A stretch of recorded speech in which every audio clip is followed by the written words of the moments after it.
Hello and welcome to Red Shirt Cinema Club, a weekly podcast about falling in love with Star Trek. Coming up in this episode, we've watched Rob's first ever Star Trek film, the motion picture, and we're going to talk about it. Plus, Rob gives us sci-fi recommendations based on the film and his verdict in the form of a warp score, and Nath looks ahead to next week's movie. But first, let's hear Rob's synopsis of Star Trek, the motion picture.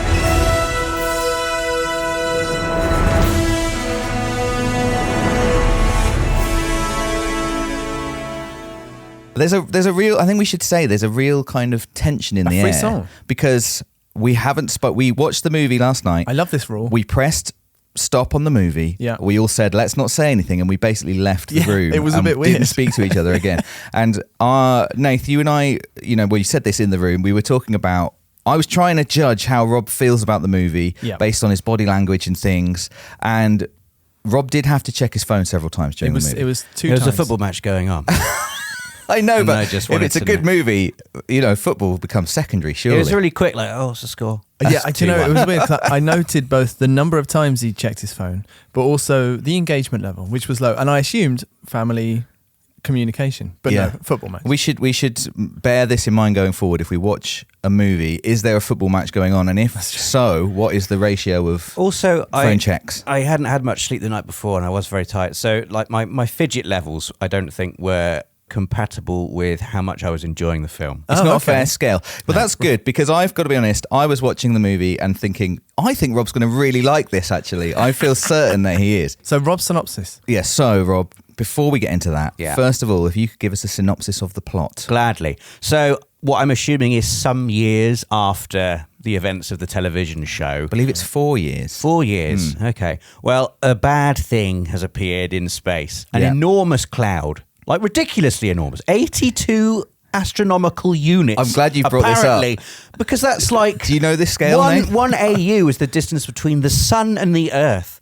So we're talking about a cloud that is as large probably as the entire solar system coming towards Earth, which is like a bus coming towards an ant. It's enormous. They actually they adjusted the audio of that line in the director's cut because they realised too late that was silly. I enjoyed it. But let's it is. I enjoy it too. I enjoyed the massiveness. I enjoyed how it opened, and I was like, oh, some Klingons. I'm assuming they were Klingons They at were the Klingons, start. And that's all you see of the Klingons. They're just vaporized by this big evil space cloud, which I quite liked. We talked in the last episode about how I like just big, unknowable, terrifying things in space. Exactly. And I was into this cloud. I liked the sound of it when it came on. Like a sheet of metal being scary hit. Space sound, And the thing was just, there's no negotiating with it. It's just a big evil cloud that vaporizes anything that gets too close. It doesn't matter how technologically advanced your spacecraft is, it doesn't stand a chance against this thing. And so in desperation, the people in San Francisco, they call upon well noted the old timer Captain James T. Kirk, now Admiral Kirk. Admiral Kirk. And he's like, I'm taking command, Decker. So the Enterprise has been, I'm assuming, like refit, rebuilt, redesigned. It's all glossy and beautiful. Kirk comes in and he takes control. Decker's not happy about it. But, step aside, young whippersnapper. I really like that The main scene man is back. Because he Decker sort of like basically says, like, listen, I know you wanted this all along, didn't you? You told me you were jealous. And he just goes like, report to the bridge, Decker. He's just like, I don't care. You know how chain of command works. I'm in command. I did like that. I liked all that stuff. And then, of course, they mop up all the old crew. And I enjoyed it because I could imagine it from a point of view of someone watching this in 1979 who hadn't seen the TV series for ages. And you get reintroduced to all these old characters. They all look a bit older. Doc has a beard, classic. Comes back with a beard. Spock's got long hair and he's on, I'm assuming that's the planet Vulcan. Yes, right at the beginning of the film, which I really enjoyed the look of that. I thought, and I'll skip ahead now, I thought artistically and the cinematography was very enjoyable. Yeah. I thought it was not without artistic merit, this film. Okay. A hint of things to come there. So I enjoyed all of that. I enjoyed getting the crew back together. And then they set off in the Enterprise to intercept this big evil space cloud and to determine exactly what it is. I don't really know what their plan is because they witness... I don't know what it is, like someone else is communicating with them. I wasn't quite clear on that. The Epsilon 9, it's like a listening station, I think, like a sort of communication station. And basically everyone on the Enterprise witnesses that thing just getting wiped out. Yeah. And they're like, well, off we go to the space cloud. That's how brave they are. I don't know what is their expectation there? I don't know. Well, they're scientists, and their expectation, and this is maybe something which would be more apparent if you were more familiar with Star Trek, I guess, is that first of all they are the last line of defense. That makes it quite clear, like it's coming to Earth, and it's probably can't be good. We've got to send someone. Yeah. And the mission of the Enterprise is just to explore and to learn. They're scientists. There's a so they're not going to attack it. They're not going to stop it or kill it. No, they're going to try and find out what it is, and then find out what they can do about it. Well, so they go and they do that. Yeah. And an ill-advised jump to warp speed from Captain Kirk produces a wormhole in a sequence I really enjoyed. One of my favourite sequences of the film, I thought. I really liked that whole interpretation of a wormhole and the physical effect it would have on the crew.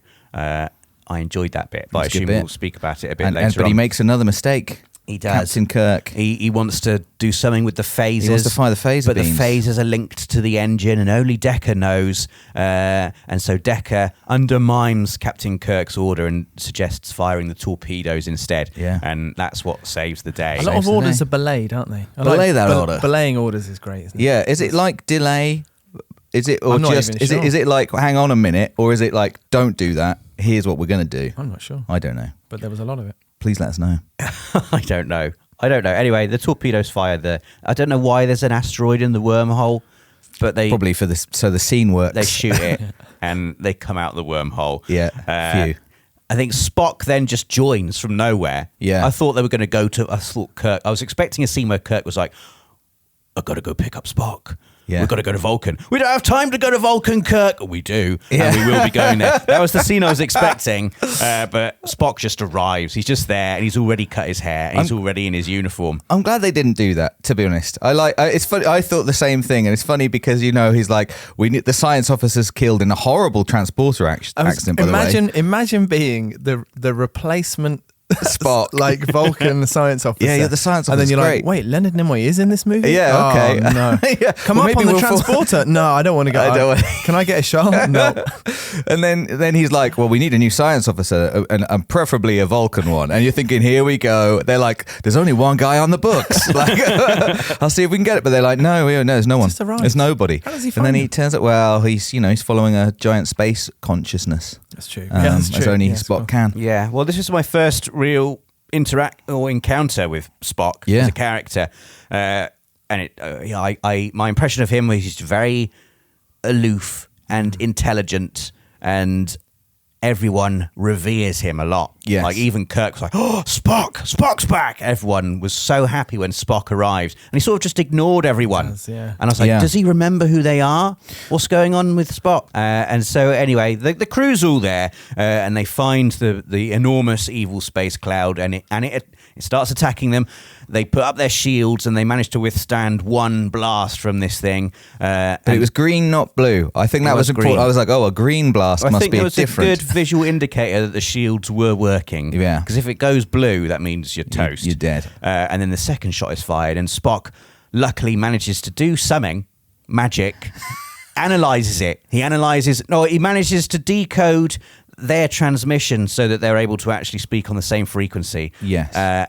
And that's what saves the day with seconds to go, and they enter some kind of mechanical dialogue with this thing that allows them to approach closer, and they go through the cloud, and at the center of the cloud is this enormous vessel, and they're trying to work out what it is, and it sends like some electrical probey scanny thing inside the ship, which does something to Lieutenant Alea, who I think dies. She does die. She's just taken, and her body is then used as a host for the template. artificial consciousness of this thing, and so they're then communicating with whatever this thing is through a layer, and it wants some information. It wants to know where the creator is. Yeah. And at this point in the movie, we don't know what the creator is. We don't know what this thing that's calling itself Vija. We don't know its true nature or what this creator could be. And they all go and see it at the end, and it turns out it's the old Voyager 6 probe sent from Earth by NASA centuries before that has gone through a wormhole, encountered some weird alien planet. They've sent it back to Earth for some reason, encased in a ship the size of the moon, and just sent it on its way back to Earth. And that was it. Oh yeah, and Decker was like, I don't really understand what's going on there. I'll join with you. And they had like a big sort of machine hug, yes, and they sort of dissipated into the cosmic ether, and all was well. And you know, the crew believed they'd just witnessed the evolution of humans. They did. They believed they'd witnessed the next stage of human evolution. Yes, like joining with this machine consciousness, this machine that was finally able to take a leap beyond just logic and experience something human. Emotion. Faith, yes, if you like. Perhaps. That there is something more than just what it was. So his question was like, is there more than what I am? More than logic. Yeah. So that's my synopsis. You were really paying attention. I'm impressed. I don't know whether I want to ask right now just whether you enjoyed it, because or whether we want to get into. I've been waiting to look at each other and go, well. Okay, well, let's do that then. So, Rob, did you enjoy it? Yes, I did. It was much better than I was expecting. Really? After your history lesson, Nathan, I was expecting an absolute calamity of a film. They did save it, especially with knowing what happened with the special effects. I thought visually it looked. I mean, obviously there are bits of it, like the green screen work was quite ropey, but not to the extent where it really took me out of the film that much. Like I was expecting that kind of level of effects. And I know this is 1.5, 2 years after Star Wars had come out. Yeah, probably the effects don't quite hold up to the standard in Star Wars. No, but when you bear in mind they were done in whatever it was, like 6 weeks. I really enjoyed the detail on all of the ships. I'm guessing they were all models made, and the camera sort of moves around them. And I really do. I enjoyed how long it took to get around the Enterprise at the start. It was like, no, we're looking at this. We've built this. And you're going to have a look at all of it. It's funny because I wondered whether you'd enjoy that. Because obviously this whole movie, as you identified, you know, it's for most people probably watching it at that time anyway, the people who were turning up were the people who had enjoyed the series, and they were like, yes, a movie, and we're going to get to see all my favourite characters. And they do, you know, the cast kind of have their moment and the ship has its moment. Yeah. And that moment... And I think this is something we should talk about for the whole movie. Like the pacing is quite weird. Unbelievable. It's so strange. And that is a big weird moment for me. I'm like, bear in mind, I love these characters and I love the ship. And I'm like, yeah, but there are a few, let's see the ship from space dock moments in these Star Wars, in these Star Trek movies, forgive me. And this is obviously the first one. And I was well up for it. And I was like, here we go. And even with the little funny shuttle with the projection of Kirk and Scotty in the window. Could they have done no better than that? But just don't show them. Start from the window view. But they go... Tinted glass. But that scene takes ages. It takes about 10 minutes. I was like, Scotty, we've got hours here before we've got to go. And he's like, let's really see the ship though. We'll go all the way up the left, then we're going to come around on the front. It does remind me of like when you turn in an essay last minute and you've got all the material, you've done it, but you've had no time to redraft or restructure. Yeah. And there's like and Robert Wise, the director, he never really let go of, just because it's relevant to this, he never really let go of the fact that they had to meet that deadline, and he was kind of saying that even with a few weeks he would have had a really different movie, and he actually wanted to cut it. And it's weird, isn't it? Like loads of people in Hollywood bemoan kind of previews and showing it to audience and then cutting it according to what the audience wants to do. But Robert Wise was actually like, he would have loved some previews. And he apparently turned to Jeffrey Katzenberg after their first gala showing, and like everyone was clapping, and he said, hey, that's not bad for a first preview. Meaning like, hey, if we cut 5 minutes out of this film, it might be all right. But they never did. Yeah. Well, they did later. But. Well, apparently that scene was also, this was the big music moment. And I think the music in the film is amazing, by the way. Jerry Goldsmith, who wrote the theme and scored the movie. And that theme will go on to be the theme for Star Trek The Next Generation series, which is coming up way in the future. And it, it just is Star Trek to me, more than the original theme. And apparently that scene was the big music moment. And I think quite late in production, Robert Wise listened to the score that Jerry Goldsmith had written and just didn't really like it and was like, I want more of like a theme. He liked it, but he was like, it's not this moment. It needs like a theme, something to grab onto. So he rewrote it for that scene, and he loved it, and that is the theme for the movie that we hear at, the big theme from the start, and then it's there for the ship reveal. What did you think? I thought it was incredibly slow. That was my first. I did too. It's so weird because I enjoyed the intro, like Rob. I like the kind of giant space cloud destroying Klingons. Oh, what's going on? Then it's kind of slow. It's for me, it's just the pacing is all off. Every time that picks up, you're like, they're like, oh, here's Captain Kirk. He's taken command of the Enterprise.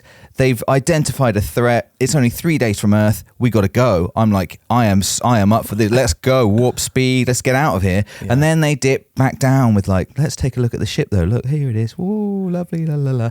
And then, okay, but anyway, now we got to go again. And Rob mentioned it earlier on, in terms of the 3 main characters. And you kind of do that thing of like, this series has been mothballed. These characters have been put in like to different, and in that kind of that getting the team back together vibe, they just do it for so, like watching it reminds me of like how much I love Twin Peaks and how much I wanted Twin Peaks to come back. And then I watched Twin Peaks and Agent Dale Cooper is like Dougie Jones for 20 hours of TV, and I'm like, this is unbelievable. Why are you doing this on purpose? And it's a bit like that, like. You want Shatner to be like he is right at the end of the film. There's like 5 seconds of classic Kirk, and that's it, where he's a bit cheeky and a bit smiley.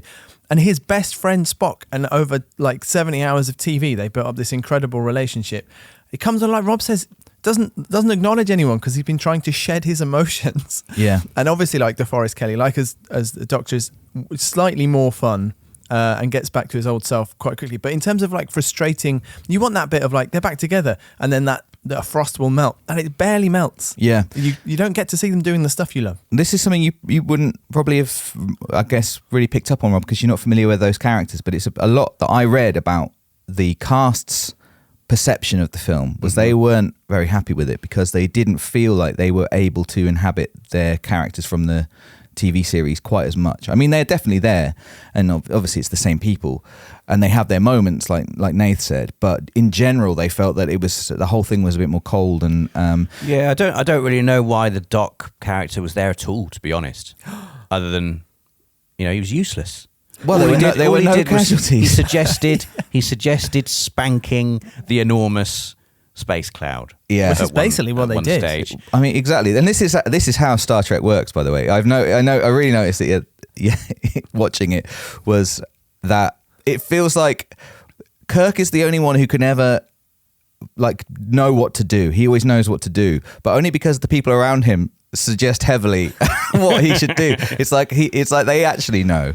Like Bones saying like, "Oh, maybe you should spank it," and then there's like a knowing look of like, "Wait a minute.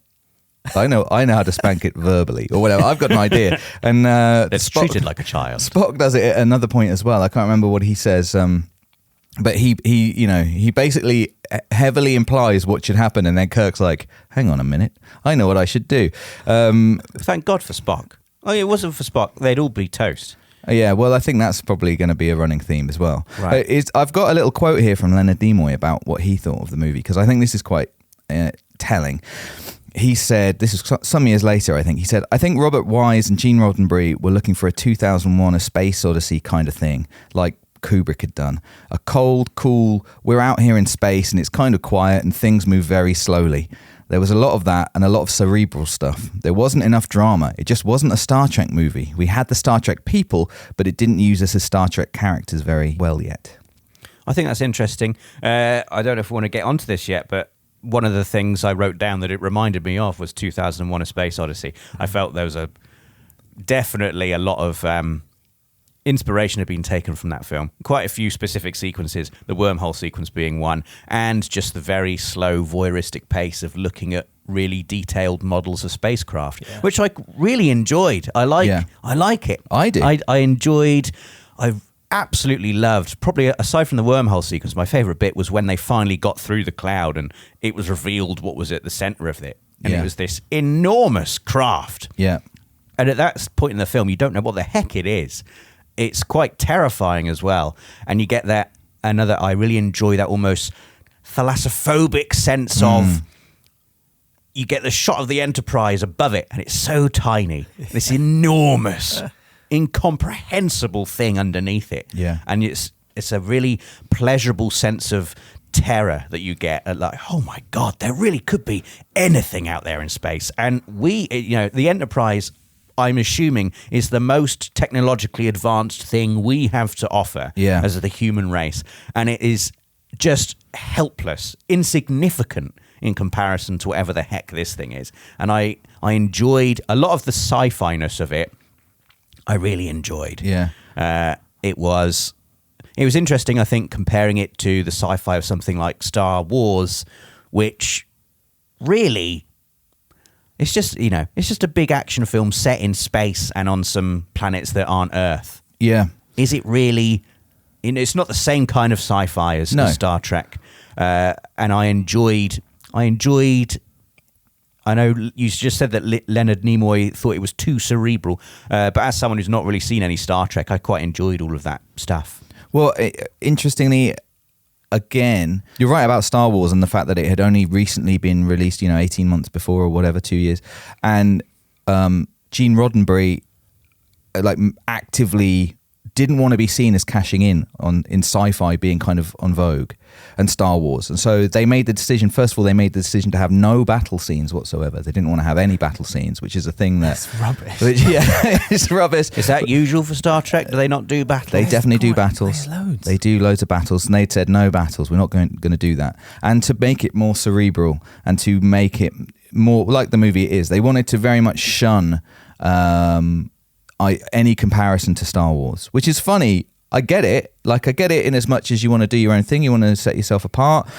But at the same time, it maybe wasn't quite true to Star Trek in doing that. It sort of shunned some things that were key to... I don't know, the interesting... Yeah, I think you're absolutely right. And I think Star Wars as well, I guess it's worth, again, thinking of the context. And the 70s was quite...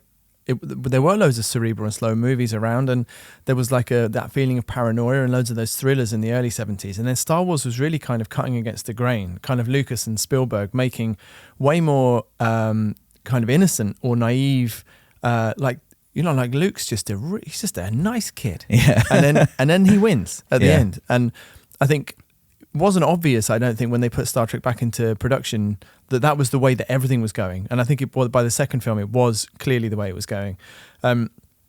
And I also think that the way that it came together was it wasn't just Roddenberry in charge. There was filtered through this studio, and he was kind of put to the side, all those problems with the script. And that's how you end up with something which no one's really that happy with and doesn't necessarily. And it is a hard thing, isn't it? Distilling the essence of a show that's run for ages, lives in people's minds. How do you make that? And then I think it's almost easier. I've been watching loads of Fargo TV series, which I know you like as well, Rob. And Noah Hawley, who's actually making the Alien series as well for FX. And he's he? He's doing, and he actually talks. I'm quite excited. And he talks about it in. Listen to a recent interview on KCRW, radio, podcast called The Business. And he was saying, if I've got a skill, it's taking the essence of a thing which people like, whether it's one Fargo movie or all of the Coen Brothers films, and then finding out how to make that work in long form. And I was just that is what you're really good at. And my God, great. And then he spoke. Fargo's so good. He spoke about Alien, Rob. He was talking about how he really wanted to get back to that sense of the analog future. He's going to ignore Prometheus. And Oh my God, I'm excited. Holy, wow, this is yes. amazing.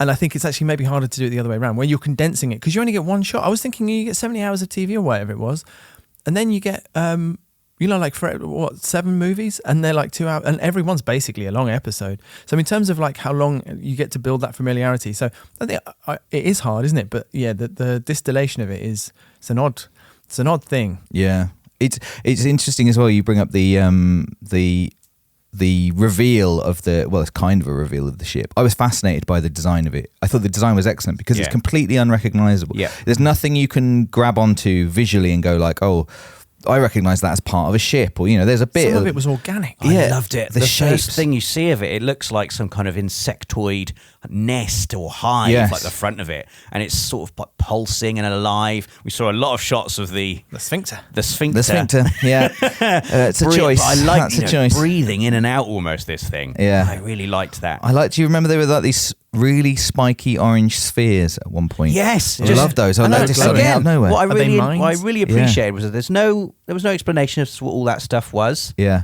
it was just there it is. Yeah. Imagine what that could be, and I appreciated that a lot. But also that bit felt to me, I started internally to sort of laugh a little bit. It was taking so long. I was because I'm all up for wow, and I was going like, wow, this is amazing. What is this? I can't understand it.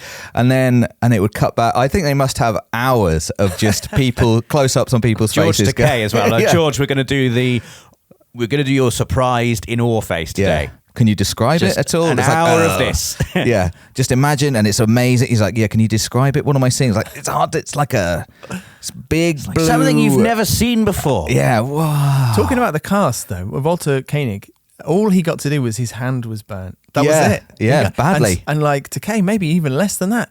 His arms look great, and that new short sleeve. I was like, wow, well done, George. But that was pretty much it. They didn't get to. And Rob's right. It was Dr. Chappell who helped with the hand. Yeah, that's true. Not McCoy. Yeah. So he is only there to be around. Kirk's mate. He did nothing. Like, I don't know these characters. Yeah. So he does stuff. For me, he was there just because he was in the Star Trek show. And there's be that moment where he comes in and he's that was a good moment. Kirk offers his hand. He's like, yeah, the boys are back together. I really loved that bit. I really loved I was thinking about it on the way home. Just like he gets off and he's grumpy and he's like, oh, why am I here? And blah, blah. And Kirk's like explains the situation like Earth needs you. And then he's like, no, I need to go further. Damn it, I need you. And I was like, my God, that's good. Like, I want Kirk to need me. Like, don't forget about Earth. I need you. It is those human relationships, isn't it? And I guess from the TV show, you'd know there's like the trio where Bones is incredibly human. And Leonard Nimoy is incredibly, like Spock's incredibly logical. And then Kirk's in the middle, right? Yeah. So that was kind of bringing... So you're right, he does do They are the brain trust as well. Does do nothing. Like, they're Kirk's most trusted men. And like, obviously McCoy is a doctor. He does docked. But the only bit I got of that was when he was asked right at the beginning, like, are the medical facilities up to your standards? And he was like, no, they're too... And it's like being in a computer just a little or something. curmudgeonly... Back in my day, we didn't have all these fancy... bells and whistles, and that was it. That was the last bit I got of him. If I didn't know, if his name wasn't Doctor, I wouldn't have a clue what he was there for. Do you want him wearing a stethoscope? Hanging around. Stethoscope. Yeah. He's just hanging around. Do you know, he's doing nothing. It has got that. I think Roddenberry was quite influenced by Hornblower in the original series. And it does have that sense of, you can imagine, the guys on the galleon, whatever they're on, and the captain is in his, and then you get that club of officers who are advising him, and you got your science officer, and then or the ship's doctor. They turn up in those old stories, don't they? Yeah, 100%. You can see where it comes from. Yeah. I really wanted to just have a quick chat about the reception to the film. Yeah, please. Read you a couple of quotes from I'll be really quick. The critical reception was varied to poor. Some people really liked it and some were quite generous. And I think that in general, the sense of the film was we're quite glad that Star Trek's back, but that's about all we can say for it. So in Time magazine, Richard Schickel, who's a very famous writer on film, wrote that the film consisted of spaceships that take an unconscionable amount of time to get anywhere and nothing human or dramatic happens along the way, which is quite damning. But Roger Ebert in the Siska and Ebert TV show called it fun. And a good time. He's phoned that in. Have you actually seen it, Roger? It was fun. I think it's fun. Star Wars.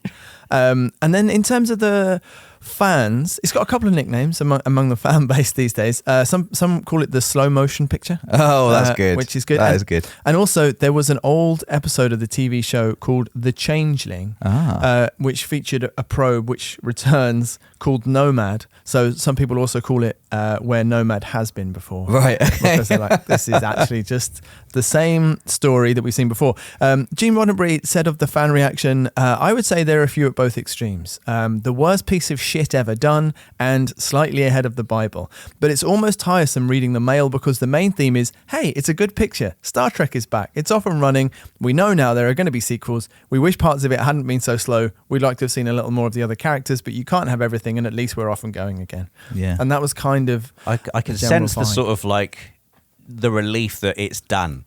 It seemed like a very stressful process getting this movie made. Yeah, definitely. And just having some people, having it not be completely universally critically mauled and hated would have probably been just a great result for all involved. Well, I wanted to talk about that sense, like being in terms of the fans, because and I think this kind of distills a bit about the Star Trek experience. And, we talked about that it came back because there was a group of people who just wouldn't give up on it.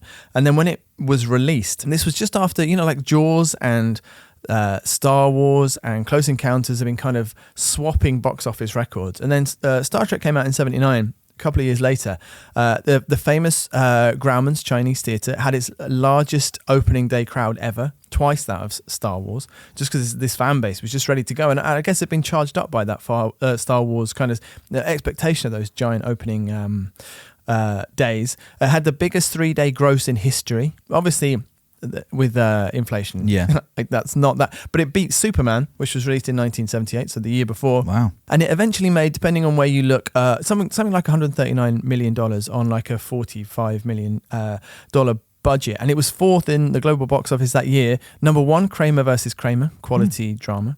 Number 2, The Amityville Horror, and number 3, Rocky 2, and then Star Trek underneath. And the kind of the grosses were like, so that huge opening and then trailed off, but still made okay money. Yeah. And I feel like that's probably about where the film sits in terms of like the fans love it and they rushed out and they went to see it and they really, they sort of held true to, we're going to keep this film alive. Yeah. And so it did. It did fine. Shatner thought it had killed Star Trek. Apparently, he saw it, the assembly, the first time at the world premiere, and he was just like struck by how big, mostly by the pacing, I think, by the sluggishness. Yeah. And he said, "Well, that's it. We gave it our best shot. It wasn't good, and it will never happen again." So he thought it was over. He thought it was over. Can I just say on William Shatner, I thought he was by far and away the worst thing in that film. Really? I thought he was great. I thought he was great. So I was literally going to say how good I thought he was. His character was inept, and I think he is inept as well. Wow. Dreadful. Really? And so incredibly unlikable character. Really? Didn't you think he looked trim though? He Not got in such great shape. I don't know what he looked like before. He writes in his book about I have an image of him in the show looking a lot trimmer than that. Well, he was a lot younger than that. It was like 10 years. I thought he was by far the worst thing about that film. I'm really surprised. Maybe not that you would think that, but he wasn't fun. Kirk, he's so inept. But I don't think he's useless. I didn't think Rob would like fun Kirk. He made bad decision after bad decision. Thank God Decker was there, and thank God Spock was there, because if everything was based on what he would have absolutely ruined the ship in that wormhole if it wasn't for Decker. Yeah. You're such a Spock. You know what I mean? He's an absolute idiot. Like, is that what he's like on the show? Just a bumbling idiot. He's not bumbling. He's charismatic. He's like a dad who thinks they know what to do in every situation, even if he's they the captain don't. of the ship. Yeah, that's the responsibility. His decisions were terrible, and just a really bad acting performance from Shatner. What I like about this is that it sets up. I'm not sure if I agree with that, but it does set up in terms of the dynamic. Kirk's not going to get less like this. In fact, if anything, he's going to get more. And that is kind of the vibe of the show, is that he takes on the responsibility.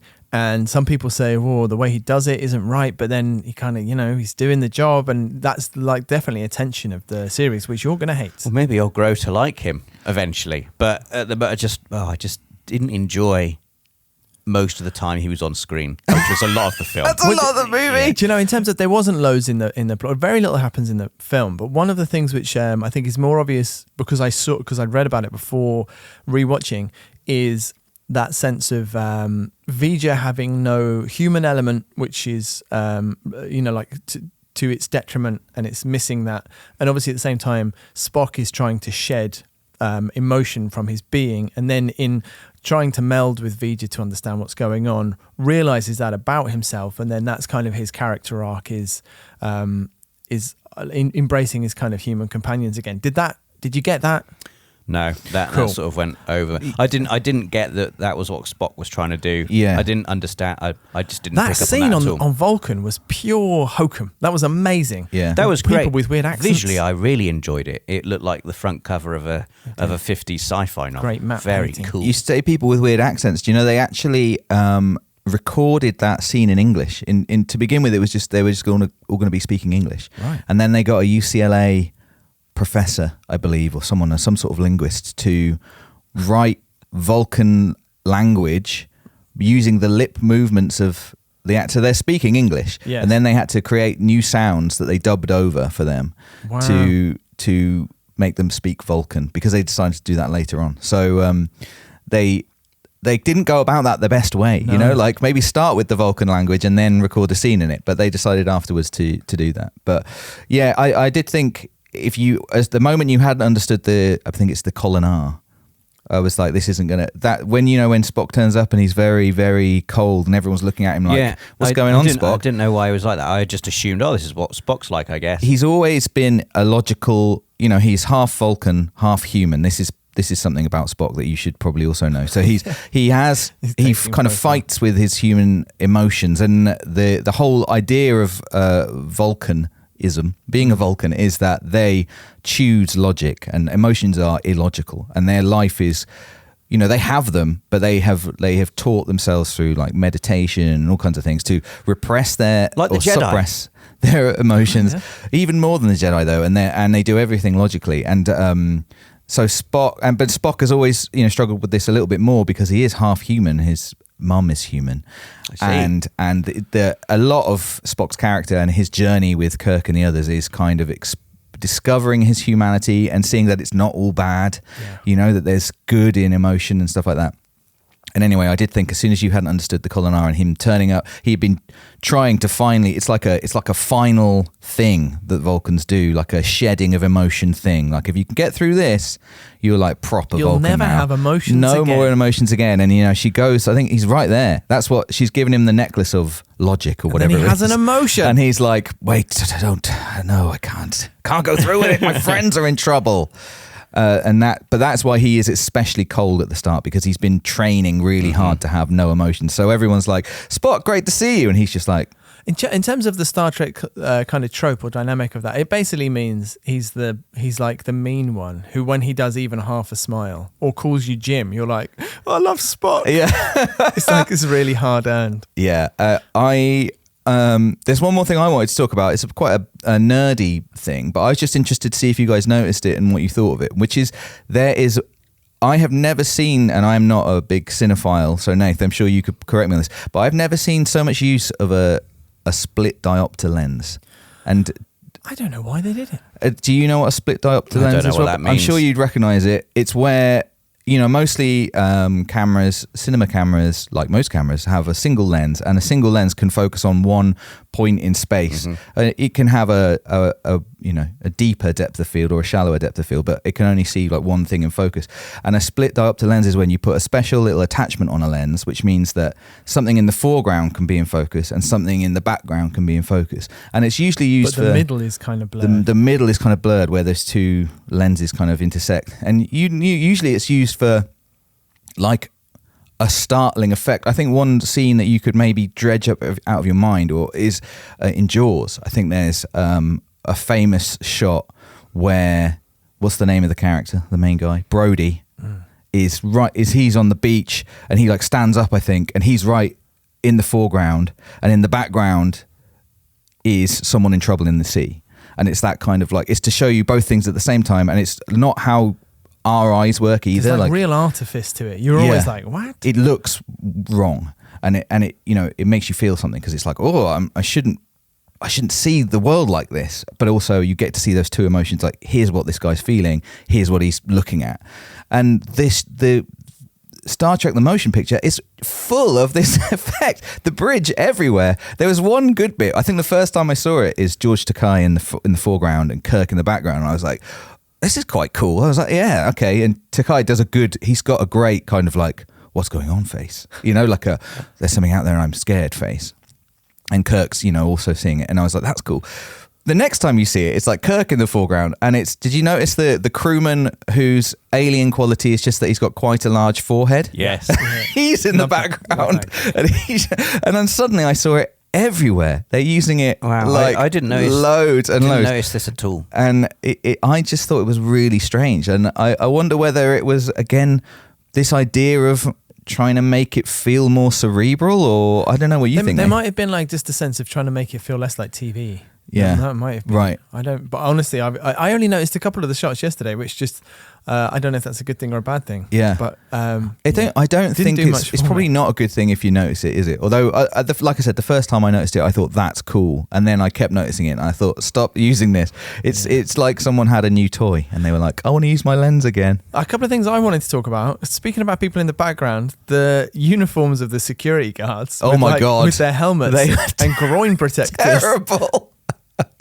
Like they were going to play American football. Well, it reminded me of the scene in Flash Gordon where they do, in fact. Oh yeah, there was one scene where I was like, why has that guy got like a hockey helmet? He gets a name as well. He's like Perez. I think the doctor's like, calm down, Perez, or something. Ensign. Yeah, he's an ensign. I was like, wow, yeah. And just the uniforms in general, which are never to be seen again in the series. That everyone looks different. Really. They were hated by the cast, apparently. They don't look great. And I did think that Shatner, talking about how he did have like a slim down like silhouette. Yes. He had like a trim he had like a bib in the middle of his outfit, which was very slimming. I thought. Apparently he had taken to in the 70s wearing a corset.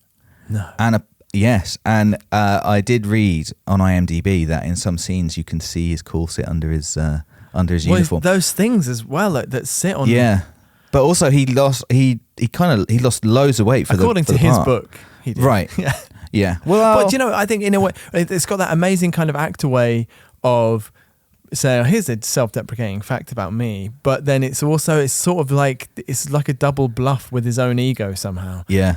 Where he's talking, where he's kind of, this is a thing about me and I am insecure, and tell me I look great, please. And and I thought, you know, he did, as someone who must have been trying to lose weight for that film, I thought he did look good. There's one more thing I want to ask you, Rob, which is just when you knew what Vija was. Mm-hmm. Yes.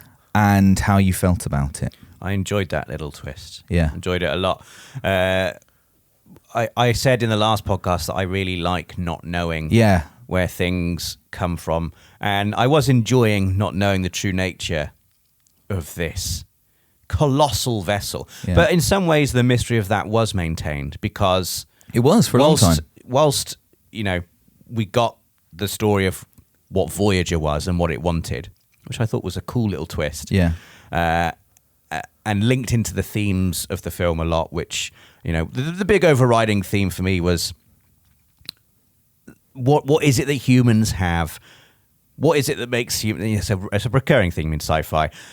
Can the human emotion and the human condition triumph over all of these other... Are we special? Awful, yeah, are we special?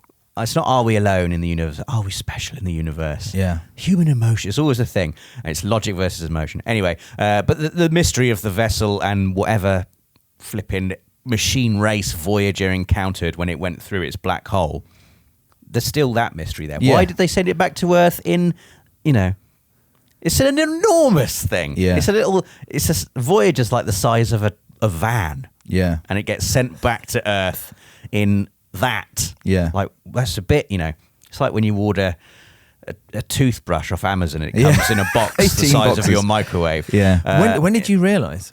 the twist or the true when origins the of the film probe? when the film told me. When he was rubbing it off. When he Yeah. rubbed off the thing. Okay, yeah, Were that's you fine. very excited? Well, I wasn't very excited. I thought, oh, that's okay. When you saw it, when were I, you like, when I this saw looks it, old? I was like, that looks like a piece of old Earth tech. Yeah. But I wasn't sure whether that was what it was or whether that was just 1970s movie prop.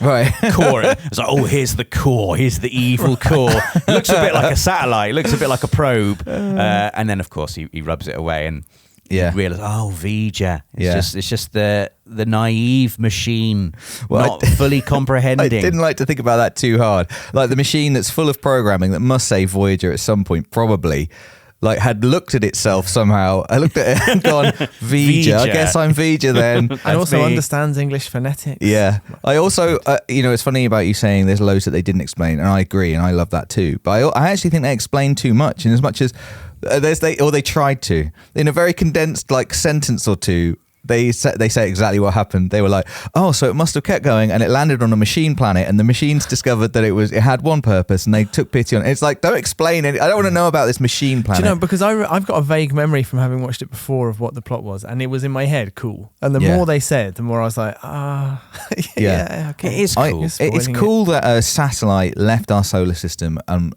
never to be seen again. I do like that. And then came back. That is cool. That was, That's why they did it in the original series. Whilst I was walking Yeah. home last night, I just enjoyed that train of thought that I went on, which Yeah. was like, oh, imagine. Because that, Voyager's out there now. It's crazy. I often It's think crazy about it. to me. Where is it? It's absolutely crazy to me. somewhere beyond. I can't imagine it. I It's can't out there. imagine it. Like a little human bit of metal is out there around about where Pluto is, And it's just travelling. beyond. It's just going to keep going, and so it's weird, isn't it? It's so strange weird. to think that. What if it does encounter something? What if it does, through some quirk of AI, all of a sudden, like, where the heck am I? Yeah. Oh my God! I'm so far away from home. I miss please, where's my creator? Yeah. Where's my mummy and daddy? Yeah, I know. It's- It freaks me out if I think bleak about and it. terrifying. It's the most alone thing Yeah, ever. it really is. Like crazy. And I the think- things it's seeing. And yeah, obviously it feels nothing. But imagine if it did. Yeah, it is weird. I like imagining that. Yeah. I also liked the Scottish character called Mr. Scott. Yes. You got no He's history with Montgomery Great. Scott. I mean, I'm sure you were aware through Mr. Scott, through the popular Scottish culture man. of Scotty. I've and heard things of he says. Beam Me Up Scotty. How Would did you you be- feel about Would Scotty? you believe that man is not Scottish? I would believe that. Definitely, yeah. So, Scott, I didn't ken what you're saying, cunt. I don't know if I can do it down here. No, oh God. That is, not great. He does a pretty good job, I think. I thought it was better. He's And at got one better and better. stage, Kirk decided he'd do a Scottish accent as well. Oh, I didn't like that bit. Yeah, No. that it was wasn't bad. great. Uncomfortable. I also didn't like this bit. I did find a little bit Kirk a little bit annoying.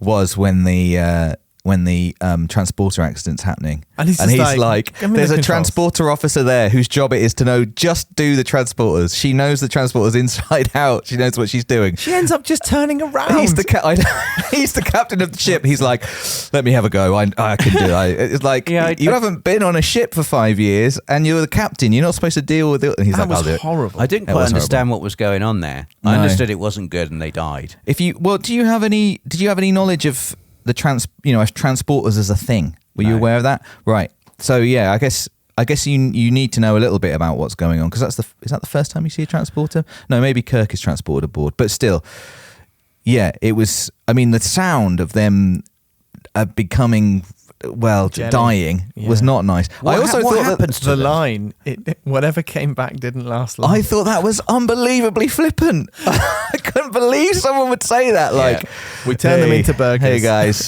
God, the smell down here. So they were people a minute ago. Like, you just sent them off. So did the transporting just go wrong somehow and Yeah. it just ruins them? It's the idea of Yeah. a signal, and they play with it quite a lot in the series. And it's like and talking about flippancy, it's one of the Because that idea of kind of breaking a person down molecule by molecule and then sending those molecules through space and then reassembling. There is always that thing of like, would you be the same? Or would you, as soon as you're ripped atom by atom, you're dead. Yeah. And then they reconstruct, and then whatever consciousness is there, it's not you anymore. Like, would you go through a transporter? And they become quite flippant about that in the, and it is like one of those sci-fi, again, like just imagining it actually happening, and then whether you would still be inside. And obviously the thing which lands there, it doesn't know it's not you. Do you know what I mean? Like, so, but you're gone. You're well gone. But then they play with it in various kind of... The thing doesn't know it's not you.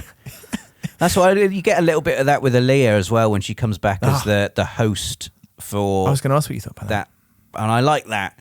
I think there's a recurring theme, and I don't know whether Star Trek was the first thing to do it, but it reminded me of the episode of Doctor Who where the TARDIS, the soul of the TARDIS comes out and goes inside Saran Jones. And it's like that the genre of machine consciousness inhabits body of attractive woman. It happens quite a lot. You get it in Mass Effect as well when Edie, the AI Normandy controller thing in the third game, let's just put her in a sexy woman's body for this game.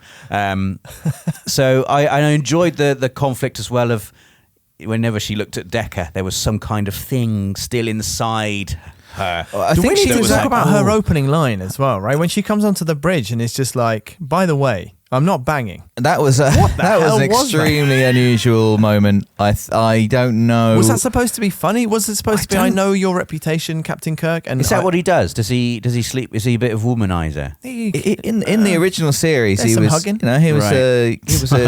He was a single man in space. Okay, I think we can let's leave it at that. But you don't get any of that from the movie. He's not that guy, and he's not said anything provocative. No eyebrow raised. There's in that not like scene. an attractive lady. It was completely straight, and she comes in and says, "And my vow of celibacy is on my file." Yeah, and then everyone's like, "Cool," and then she sits down. It's so weird. It is weird, and something I don't know is anything about her species. I don't know what species she is or what that means. No. Whether her haircut is like a species thing or a choice, and whether, because the crew kind of, when she's announced as being aboard and coming to the bridge, I think already people look excited because of like she's this certain species.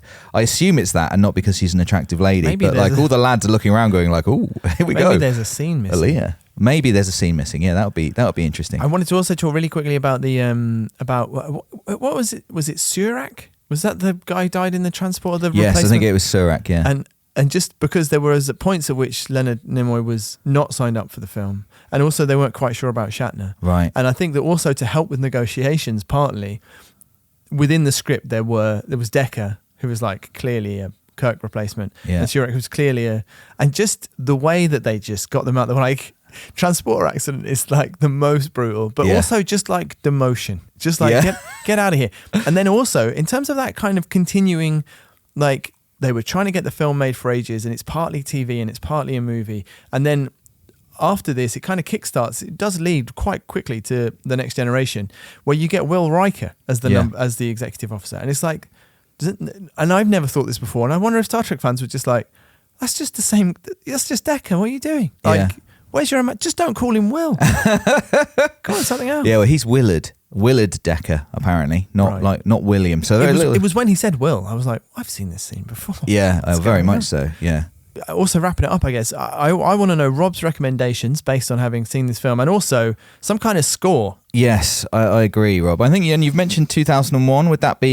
Is that your kind of recommendation? Well, that was the thing it reminded me of. There were other things it reminded me of. 2001 obviously came out before this film. Yeah. There are other things it reminded me of that have come out since that I'm guessing have taken inspiration from Star Trek.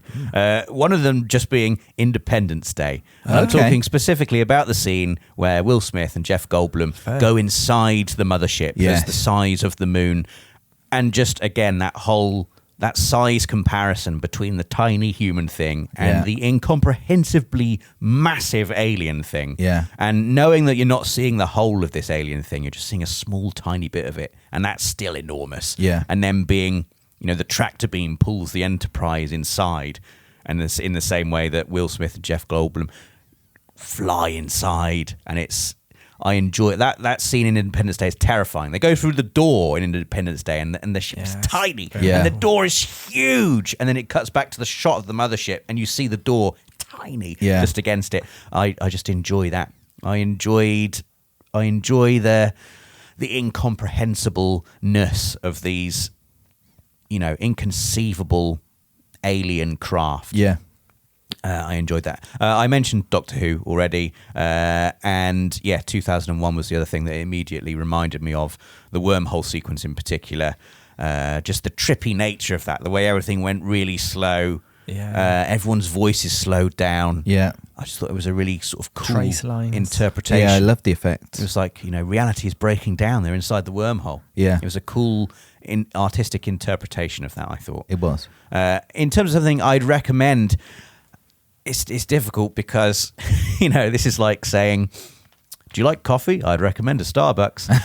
But it reminded me so much, and again, this is going to be something that's taken huge inspiration from Star Trek, not the other way around, but Mass Effect, the series, is just Star Trek, the game. It's just a crew of really cool people. Shepard is just Kirk, just quite an abrasive, charismatic captain pulling everyone together. And there's just lots of really great characters around him, and there's the ship is really revered. So you've got the Enterprise in Star Trek, you've got the Normandy in Mass Effect, and the Reapers are just this impossibly powerful race of aliens that comes to destroy everyone, and the Normandy is the last line of defense. And that whole plot line of our tiny plucky little underdog spaceship that's great, and here's this crew of really charismatic misfits. We're going to try and take them down. Yeah. If you enjoyed Star Trek, the motion picture, and you've not played Mass Effect, give Mass Effect a go. Well, I think it's good advice, and there is that whole get the crew together thing about that Mass Effect as well. Like the start of it, certainly the it's first like half two the games game in Mass Effect 2. It's like, go and here's the mission to get this person. Now do another mission to make them like you. Yes. And now we're going to fight the final boss. Yeah, absolutely. Kirk skipped all those missions. Yeah. So I guess, Rob, to round up Star Trek the motion picture, we are going to probably need some kind of score from you. I was hoping to have come up with a very we clever... could say what warp speed we're at now. We could have... Rob doesn't know what maximum warp is. No, 7. he doesn't. 7? I think it might be 7. It's not 7. Is it not? No, it was in 7. that film, yes. And also that was another bit that I did slightly dislike is they reach warp 7, I think Chekhov goes, yeah, or something, and Kirk gives him a wink. Yeah. We're not That's dead. right. We're not dead. Yeah, I know what I'm doing. Yeah, I told you we wouldn't die, probably. He's got such dad energy, Captain Kirk. He really does. Well, but also he's older now, and I don't know. Who knows? Well, there's more to come, and I'm excited to see what happens next. But first, we need a score for this movie, so we'll give it a warp speed. You're just gonna have to use your best guess. I mean, you know that 7's quite high. 7's quite fast. If not the highest. I think we're at warp speed 2. Oh Wow. my God! He's giving That himself is low. some. But then maybe it's like those like a Michelin star. You know what I mean? Yeah. Where 1 is amazing, Right. and 2 is like maybe that's it. We're warp speed. Yeah.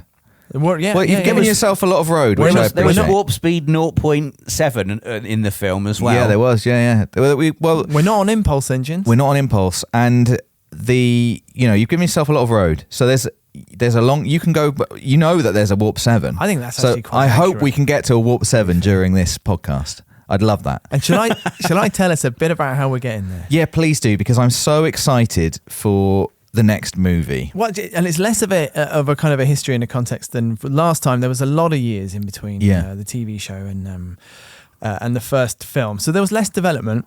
Gene Roddenberry, so the film was well received. It made its money, and they decided fairly soon that they were going to put another one into production. Jeffrey Katzenberg wasn't fired, the executive from Paramount, and actually he became, as I mentioned last week, very successful. He ended up running the studio for a while, then moving to Disney, then setting up DreamWorks. Gene Roddenberry went away and he went put together a 50-page treatment for a potential sequel, but he was kind of seen as part of the creative problems that made the previous movie a bit of a tug of war and made it cost so much money. So he was kind of sidelined. He was promoted to I think an executive advisor role without real power, but his treatment would have seen the Klingons, they'd go back to Earth. At the end of the first movie, there is that fairly preposterous thing of like, you're simply taking this ship into space with no orders. Okay, fine. Just out there. That away. Come on. If people love that line, by the way. But then, so they come back and there are bodies in orbit around Earth in this treatment, and they're like, what's going on? And they discover that the Klingons have gone back through time and have changed time so that we're still a primitive race. And then they have to fix it, and it ends up, in fixing it, they accidentally save JFK, and that means that the Klingons are more powerful in the future. And so in this treatment, or a version of it, maybe not the first one, Spock re-assassinates JFK. Amazing. That's so good. We've got to re-assassinate him. Apparently, according to one of the making-ofs, the Paramount brass were horrified. So, but then, you got paid for this? You saved JFK, great. You have to kill him again. Oh my God. Kill him again. So they didn't go in that direction. And in the end, what they hired a producer called Harve Bennett, who was from TV. So they actually, having resurrected this TV show and made it into this motion picture, all this journey, they actually went back into the Paramount television division. You know what we need? We need TV eyes on this. Well, do you know, and I think it's a really interesting part of where Star Trek lives, and it kind of still lives. It's not prestige. It's not like premium. No. And it's partly because it was they immediately recognized, hey, this worked. It's not Star Wars, but it worked. There's an audience that will definitely come out for this. All we need to do is not spend all that money on it. So they set it up within the television section, and then initially it looked like it might only get a TV release in America, but a theatrical release in the States. This guy had made The $6 Million Man, Harve Bennett, some other TV shows. Yeah, and it couldn't really escape the orbit of television. And then obviously it did become a theatrical movie in the States as well. And there was a suggestion that it was always just to keep the costs down that they'd done this. And there is, according to one account, that I was watching this book about Michael Eisner, written by Kim Masters. It's called The Keys to the Kingdom, but it talks about his Paramount years as well. And I was talking about the president of Paramount, or Gulf and Western at that time, Charlie Bloodorn, apparently got Harve Bennett into his office and said, can you make a better picture than Star Trek the Motion Picture? And he thought about it and said, well, I could make it less boring. I think I could. And then apparently Charlie Bloodorn said, could you make it for less than $45 million? Oh God. And Harve Bennett said, yes, I can. And so he did. And I think there's probably the skeptical thing is, okay, then I think a lot of the cast at the time, there's lots of interviews from that period. And again, pre-internet, people are a lot more candid. And they're just saying outright what they think. So you get DeForest Kelley and Leonard Nimoy just kind of saying, I've read a script and I heard it's kind of at the TV. And Leonard Nimoy saying they put it straight into TV. I don't think they want another one. He hadn't signed up yet to it. But they're not respecting it. They're not thinking how good can it be. They're thinking there's some more money in this. So there's that sense of sort of skepticism around it, which I kind of like. And I think one of the things I wanted to enjoy about this podcast was basically watching Star Trek is sometimes enjoying the indefensible. And there was a lot of that for me last night. I was like, I'm enjoying this part. I hope Rob isn't hating it. And you also get that from the cast, and that's kind of no one quite treats this. Everyone complains about their time on the show. There's a lot of infighting, but then there's also, for somehow it kind of works, and there's a Star Trek magic to it. So it gets into production. He hires a director called Nicholas Meyer, who was not a Trek fan, to make the film. And it was Meyer's desire to have a substantial antagonist. He was like, that's really what's missing. There was very little action. And so he wasn't reverent about sci-fi ideas. He just wanted to make a good film. And that's why they went back to, and it's my recommendation for secondary watching, if you're going to watch the second movie, also watch The Space Seed, which is an episode of the original series, which the second film is a direct sequel to. Do you know what? I've never watched that either, and maybe this is my time. The Space Seed. The Space Seed is the origin story. Principal photography. I think that it was made very quickly. So the first film came out in December 1979. Principal photography for the sequel began in November 1981, finished in January 1982, and the film was then released in June of 1982. Wow, they cracked on. Relatively quick, yeah. It was yes, and there's a reason for that too. I'll give a bit more context, but a couple of quick facts is that after all the problems that they had with special effects on the first film, they simply outsourced it to Industrial Light and Magic for the second film. Smart. Which is just interesting. You know, the one of the guys who did the original, Dijkstra did the original Star Wars special effects, ended up doing the ones for Trek, and now they're just kind of like, well, that was a disaster. Let's just go with the safest house in town. And this is still a very new industry, I guess, but it's just interesting that it's one core set of people really are kind of forging what science fiction looks like on screen. And one thing I never really thought about, I mean, I always thought it was really obvious when watching the motion picture how loads of the effects looked like some of the, just the way the camera motion works with, it looks so much like Star Wars. But also apparently when Dijkstra wasn't invited to be part of ILM and he was pretty sad about it, he went off and did Battlestar Galactica on TV, which Lucas was always quite angry about. So it's just small group of people. And one of the other things was, I've only read this in one place, so if it's made up I apologize, I haven't double sourced this one, but apparently Paramount, as a token of goodwill, changed the film's working title from The Vengeance of Khan to avoid a clash with the upcoming Revenge of the Jedi. And that's also a hint as to what film it is yet, which I've not yet revealed. So anyway, Star Trek was back. That was the biggest takeaway from the motion picture. And then since then, it's really never quite been out of production. But even though there was a small window in between the release of film 1 and 2, as there was from the TV series, to film 1, a lot has changed. I just kind of want to, before I kind of paint a picture of 1982 and the world into which this film was emerging, just a little bit about the films which had come out kind of around the same time as the first one and then in between. 3 months before the first film released, Alien came out. So September 1979, Alien came out, and it's just they seem to be from different worlds to me. You know, even from Star Wars to Alien to Star Trek, all coming out in a 2.5 year period of time, and then things kind of kept moving. Alien kind of released 3 months before the motion picture I've written here, but it cast a long shadow. And then in the next year, 1980, The Empire Strikes Back, which really cemented the status of Star Wars, not as a one-off. And I was talking about that kind of worldview of that sort of more naive, just sort of more openly sort of moral, good guys come first universe. And that was kind of cemented again in 1981. Raiders of the Lost Ark came out in 1981. And it's kind of a gradual shift. There are still kind of movies being released and doing very well, like Kramer versus Kramer, which are kind of more of those classic dramas that you wouldn't necessarily see now. We're moving towards a kind of a blockbuster cinema, which I think we'd recognise as kind of the typical summer, and most box office being dominated by big effects movies. And then the Wrath of Khan was released in June 1982, as I said.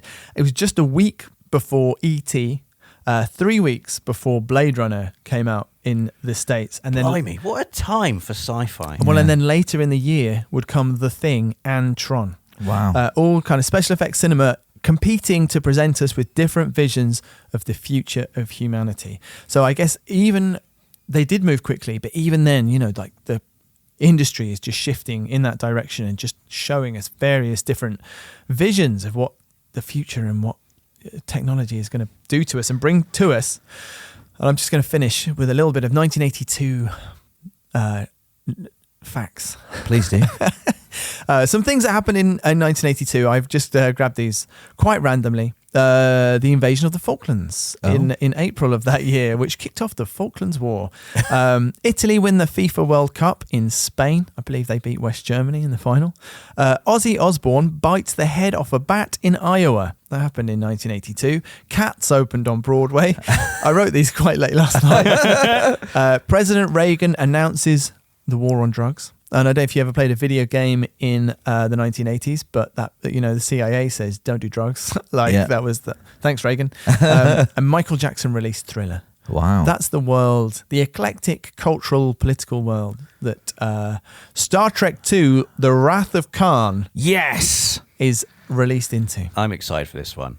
I know one thing that happens in this film. What happens in this film? Kirk goes, Khan! Yeah. And I'm really excited to see why he says that. I'm excited for you to see it. I won't say too much, but I think it's fair to say it's a very different movie, and that is going to be, as I said in the last episode, like kind of a running theme. I think that there are very different explorations of sci-fi, humanity, drama within these movies, and whatever you enjoyed and didn't enjoy about the first movie, forget about all of that, because we're going somewhere completely different now with the next movie, The Wrath of Khan, and I cannot wait to watch it. And please do, if you're listening along, please do watch along with us. Get yourselves watching The Wrath of Khan ahead of the next episode. Make sure you watch The Space Seed if you would like to do a little extra reading. If you haven't seen The Wrath of Khan before, maybe watch The Space Seed first. I don't know. I've never seen The Space Seed, and I love The Wrath of Khan. So whatever. You pick when you watch it. And come back next time to find out what we think of The Wrath of Khan, and more importantly, what Rob thinks of The Wrath of Khan. But before we do that, Rob, there's one last thing the big question we have to ask you every time. Are you a Star Trek fan yet? No. Damn. So well, we've got a long way to go. It's fine. We're at warp speed 2. Well, you've said that Alien came out before Star Trek. Yeah, it's quite damning, that, isn't it? We might be at warp speed 0.8. Alien's so good, man.